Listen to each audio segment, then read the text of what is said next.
Good morning, ladies and gentlemen.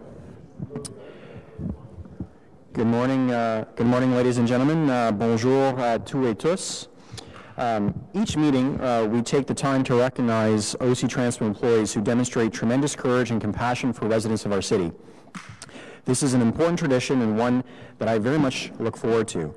À chaque réunion, nous prenons du temps de rendre hommage aux employés d'OC Transpo qui font preuve d'un formidable courage et de compassion envers les résidents de notre ville.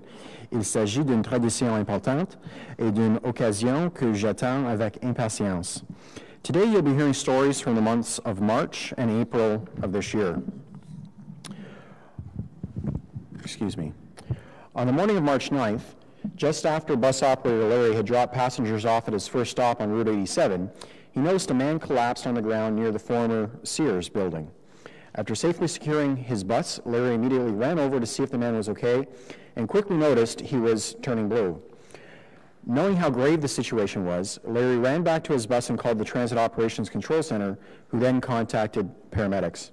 After hanging up the phone, Larry ran back to the man and checked for a pulse, was not able to find one. As Larry was preparing to start CPR, a fire truck arrived on site, and the firefighter ran up to help. Soon after, paramedics arrived and took over the situation. Thanks to Larry's actions and ability to react in a stressful situation, he was able to help a man in desperate need. On April 26th, just after noon, operator Jatinder was completing Route 95 near the University of Ottawa when he noticed a customer having a seizure on his bus. He immediately secured his vehicle and calmly went over to help the customer. Once the operator was safe, operator Jatinder notified the Transit Operations Control Center of the incident. The control center quickly dispatched transit law and transit supervisors and notified paramedics. When the paramedics arrived on the scene, the customer was conscious and was transported to the hospital for further treatment. Thanks to operator Jatinder's attentiveness, quick action, and caring nature, he was able to help a passenger in need and ensure he received the medical attention that was required.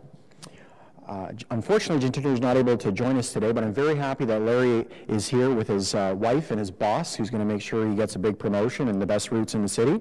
And as chair of the Transit Commission, it's my honor to welcome you today to the meeting and to thank you for your outstanding actions. Your compassion and your quick action demonstrate that what the TransSecure program stands for, and also reinforces OC Transpo's continued commitment to the safety and security of our customers and to the entire Ottawa community. Votre compassion et vos actions rapides illustrent ce qui signifie le programme TransSecure et renforce l'engagement constant d'OC Transpo à l'égard de la sûreté et de la sécurité de ses clients et de la population d'Ottawa en général. It's my pleasure, Larry, to present you with your certificate, and thank you very much for your service to our city.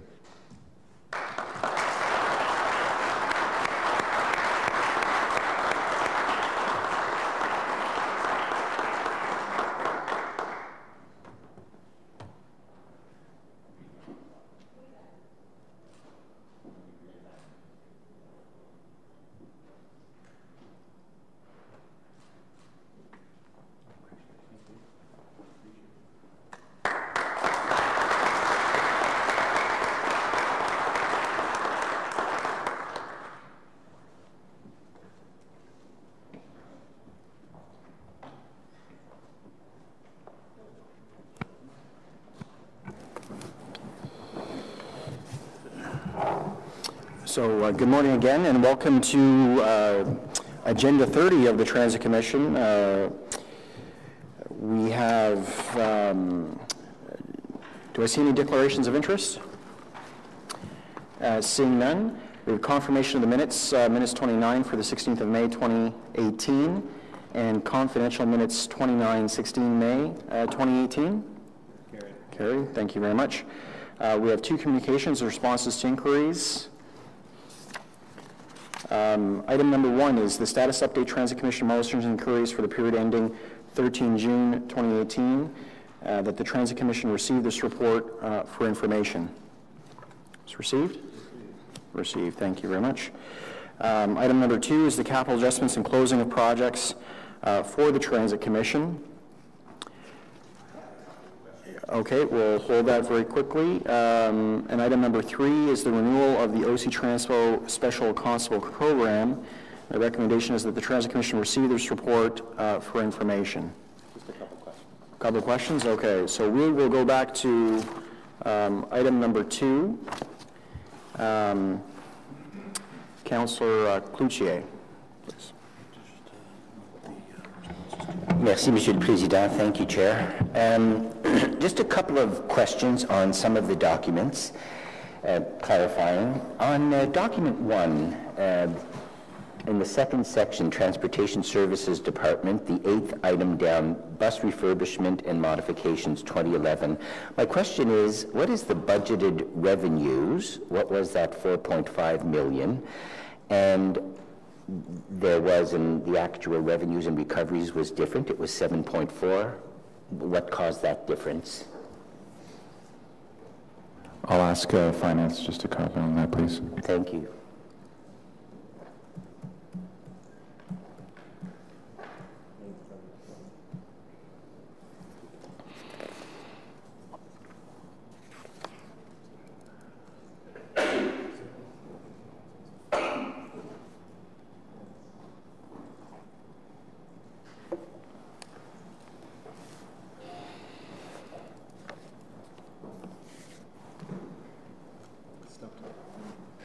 Pardon?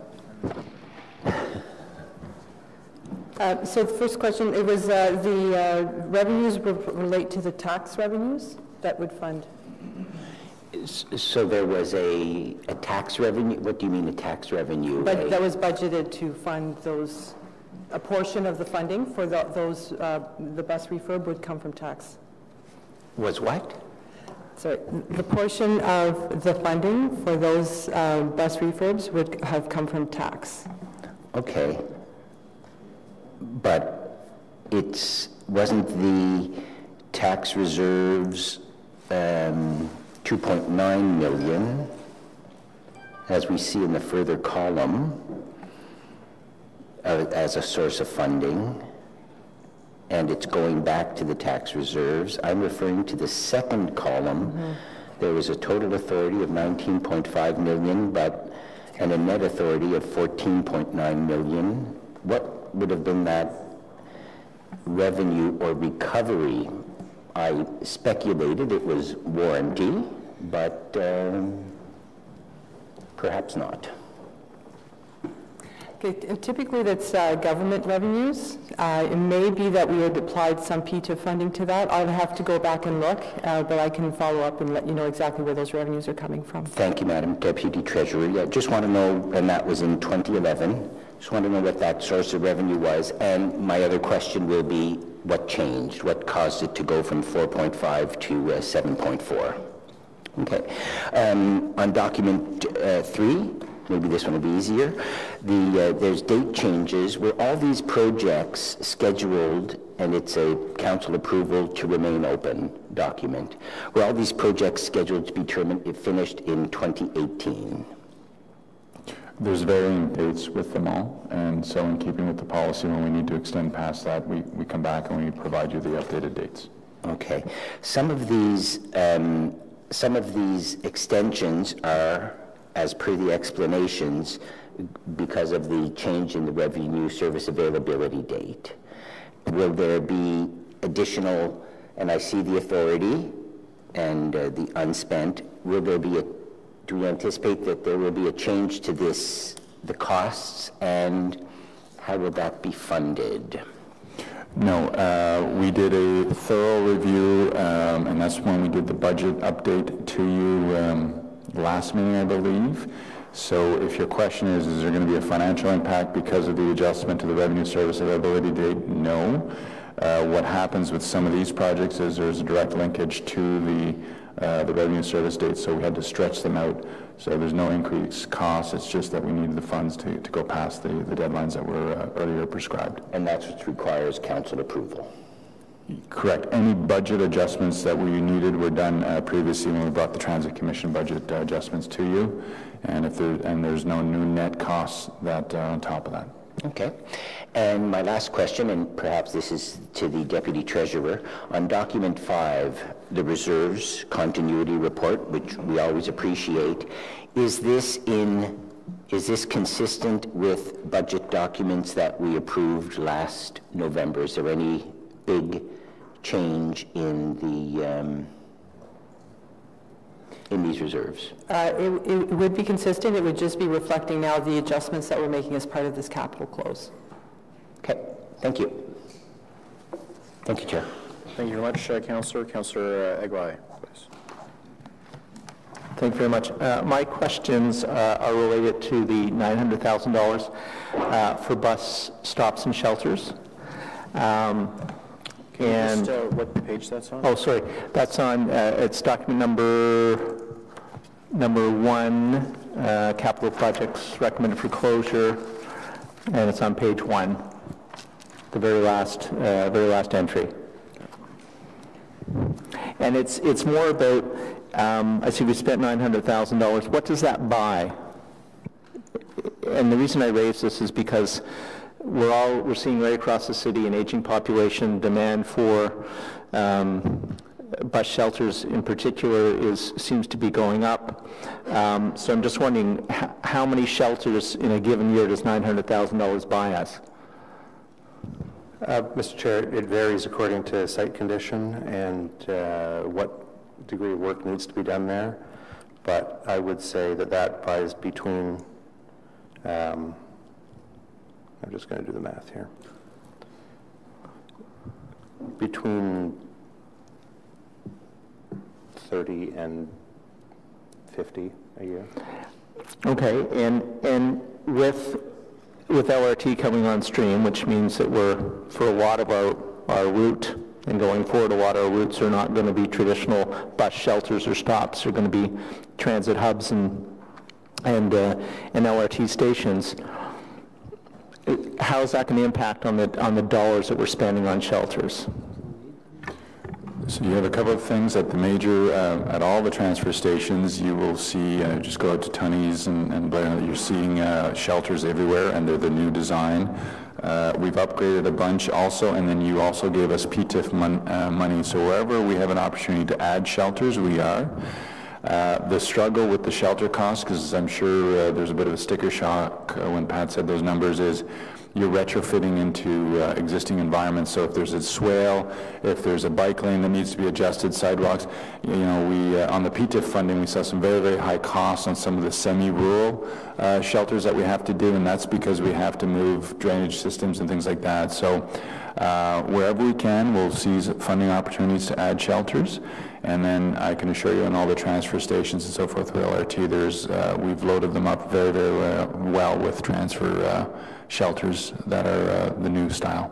Yeah, and frankly, I'm not that worried about at the main hubs, because I know we're going to be doing that. I'm more worried about people standing in the middle of Colonnade Road, for example, where there's nothing for miles, and open space, and it'd be very windy, very cold, that sort of thing. So where I'm really going with this is $900,000 a year enough for you to meet the demand of our aging population, or is that a bigger discussion that we need to have going into the next budget session? It's a bigger discussion, but I would, before I would ask for more money, I would, one of the things that Pat and his team are doing a really good job of is looking at the style of shelter. Do we need full shelters? With our challenge is the winter.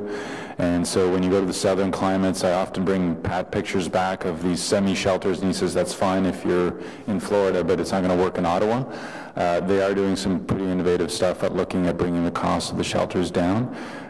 So yeah, no, it's not enough if you want shelters at every stop. There is a warrant system that Pat puts the process through, and so we just need to be careful before we install a permanent shelter, and if things change and the warrants don't get met and so forth. Okay, thank you for clarification. So just before I go to Councillor Wilkinson, when do you recall the warrants were developed, and is that something that is worthwhile reviewing in the context of some of the questions that Councillor Eglai was just asking? Mr. Chair, the warrant system is really a ranking system. Yeah. Currently, it's not a pass or fail. It's a ranking system that looks at all the candidate locations, in other words, every location where there is not now a shelter, but there is a bus stop, and puts them in order, with the highest ones being the ones with the highest ridership, the highest number of seniors, the most exposure to the wind. Then there's a screening after that of where locations are physically able to be put. There's a lot of locations where the land is not available because you're in older parts of the city where the right-of-way is narrower or the right-of-way has been used for other purposes. At the moment, I would say that probably everyone, possibly a couple of exceptions, but where it's physically feasible to put in a shelter on the land available, and where there's more than 50, maybe even as low as 30 people a day using that stop has a shelter. So at the bottom end of the list is really the locations which are used by only a couple of dozen customers a day, or where it's not physically feasible. Most of the funding in recent years has been in installing shelters in growth areas where there's a lot of people, in a new area where the street design has funneled a lot of residential people to one bus stop. There's virtually no need for any more shelters other than if we go to very small ridership levels in any of the existing built-up parts of the city, except where land uses are changing, and that's when we look at them in particular. Sure, I get, but land uses are changing in roughly half the city, right? I'd say the land uses are changing in particular locations inside the Greenbelt, where most of the bus stops that need shelters have shelters, and more of the land use is changing as we convert from rural to urban in outer parts of the city. Sure. Okay, well, I think it might be worthwhile to prepare your hit list of your priority listing, at least for the new term of council, because I expect that questions like Councillor Aguilar's will continue, and especially as we see whether it's intensification or changes in land use inside the city, or as we see urban development continue in our 4 or 5 suburban communities. I think it would be helpful for everyone to have an understanding of what's on the list and what's not on the list, and people can make decisions based, on their priorities from there. Certainly, Chair. I mean, we'll add that to the list along with all the other stuff about new bus routes and capacities. Those are the trade-off discussions that Council will always have to have, so happy to add that to the list. For sure. Thank you very much. Councillor Wilkinson. Yeah, I'm back to on document 5 with the capital reserves again. I really want to know, we're going to be dealing on council next week with a request for EA to go to Barrhaven for light rail, which I think needs to get done. I have a problem with the funding of it, and the funding they've suggested is have to come from transit reserves and have to come from, and then the rest from transit DCs. Now, when we did the one to Canada, we didn't fund it that way at all. The half that came from the city came from our normal EA funding, and the half came from the federal government, which we should be able to get for this one as well. I'm just concerned about taking this money when we're so short for doing the light rail we're already doing, because that's being funded with these things. There's not enough money in these reserves to pay it anyway, just looking at them. What are the restrictions on using transit reserves? Because I don't remember us ever doing the EAs before using the transit reserve, unless it was a capital project that included the EA, like the first, I think we've done some of the transit ways that way. And certainly the DCs are listed in the DC bylaw, and I don't think this is in there, and it's been used for other things. So I think we need to have another source of funding and not this one. I just want to know how this works, if you've even been consulted on this, or maybe finance can say, is this the proper way to fund it? Mr. Chair, I'll comment, then I'll ask the Deputy Treasurer if she would like to add. Those are all great questions. My suggestion is that you defer all that to the discussion at Council with the Treasurer. She's the one that assisted with the financing strategy on that, and we all know how thorough Ms. Simlick is in terms of that, and so I don't have those answers for you, and I look to the Deputy Treasurer whether she wants to comment, but my suggestion would be that you ask those questions at Council. Well, at Council too, but I wanted to know, because it's an impact on the operation of this organization, of this committee, and I think that's what I'm concerned about. I'm happy to. I will relay that to the Treasurer. I don't have those answers for you today, and Ms. Simlick I'll be speaking with her before the meeting, but maybe we'll get some preliminary. The funding was just consistent with how we fund typical EAs, and it was a portion from DC and a portion from reserve. So that was consistent. We allot a certain amount each year for EAs, and so it may require future readjustments, but that we just made it consistent with the funding. But it was listed in the paper. But, Councillor, the motion unfortunately is not at Transit Commission, it's at Council, and while I agree, This here has a listing of how much is in there. of our reserve, yes, but not on how we plan to spend it. And the motion that you're referring to is not at our committee, it's at Council. I think they're very appropriate questions at Mr. Council. Chair, that affects this one, if the amount they need is greater than we have in the reserve, does that create a deficit in the reserve, or does that have to come from elsewhere? And I think that's a pretty good question at Council when the motion is debated. The motion's not here in front of us. The reserves are. The reserves are, and I think that you've highlighted that very, very nicely. Any other questions?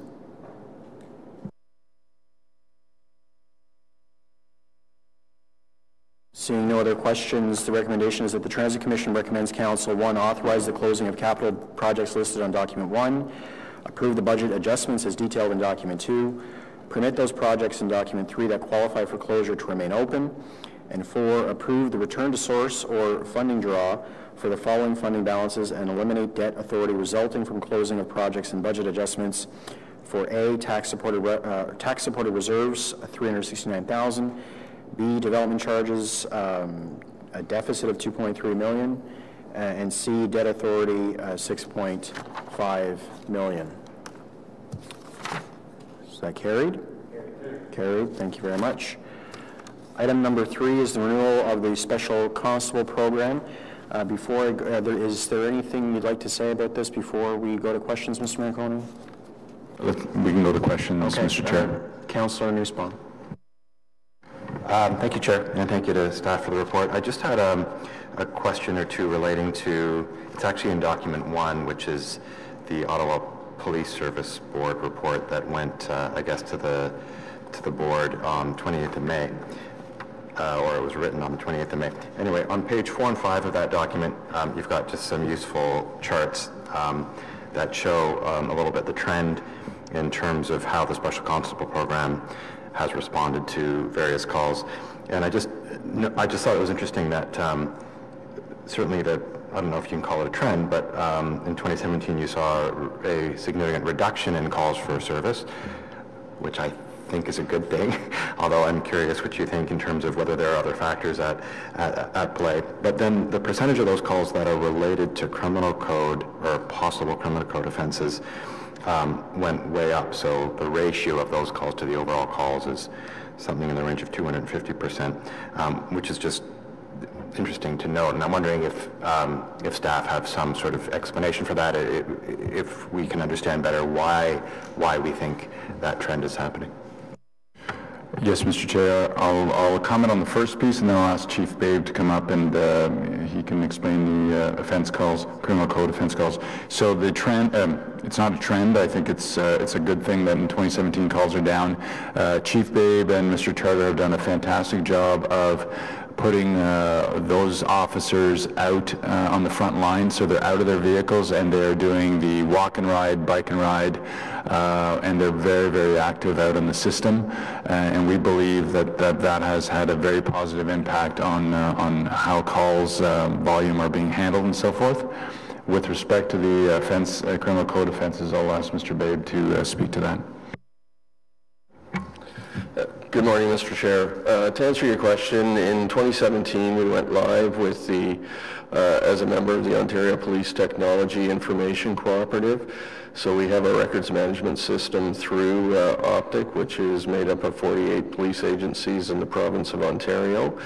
Part of how we catalog offences now under the records management system is to satisfy the uniform crime reporting requirements that's put out by the Government of Canada. What used to happen prior to 2017 was whenever we would attend a call for service, if there was more than one, I'll use the example of, say, a theft on the bus, and that theft led to an assault, we only categorized the most serious charge there, which was the assault. Now with the new records management system, we capture every criminal offense that occurred within that one call. So it's not that crimes have increased or criminal code offenses have increased. We've just captured a truer picture of it.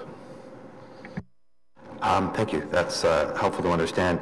And then that chart is called Criminal Code of Canada Offence Calls, and then the chart on the subsequent page is Provincial and Bylaw Offence Charges. So the Criminal Code of Canada Offence Calls means that your officer are saying, you know, we had an incident related to a potential criminal code charge, but the 2,203 calls don't necessarily mean that those all translated into charges. Is that correct? That is correct. So do you have a number, or do you keep in your record management system a number for how many of those calls would have translated into charges? We do. I can get you a number based on the number of charges. For some of them that we categorize, we turn over to the Ottawa Police Service, so we wouldn't have a follow-up there as to whether Ottawa Police pursued charges or not. We just categorize it on, we arrive, the facts signify that it would be a criminal code offense.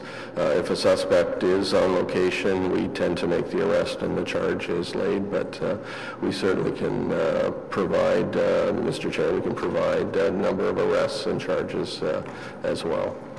Thank you. And I guess my last question is there a distinction between the jurisdiction of the special constables to issue charges under the criminal code versus issue charges under the provincial and bylaw offense? So are those treated differently? So do you essentially triage the criminal code offenses to the OPS, wherein the special constables can deal themselves with the bylaw and provincial offenses? Or how does that work? Mr. Chair, the lower level criminal code offenses, the special constables can lead the charges themselves. So for that's things like minor assaults, minor thefts, mischiefs under $5,000, all the minor crimes. Any of the major crimes go to Ottawa Police. We may be first on scene and we gather the information, but it's the absolute jurisdiction of the Ottawa Police Service.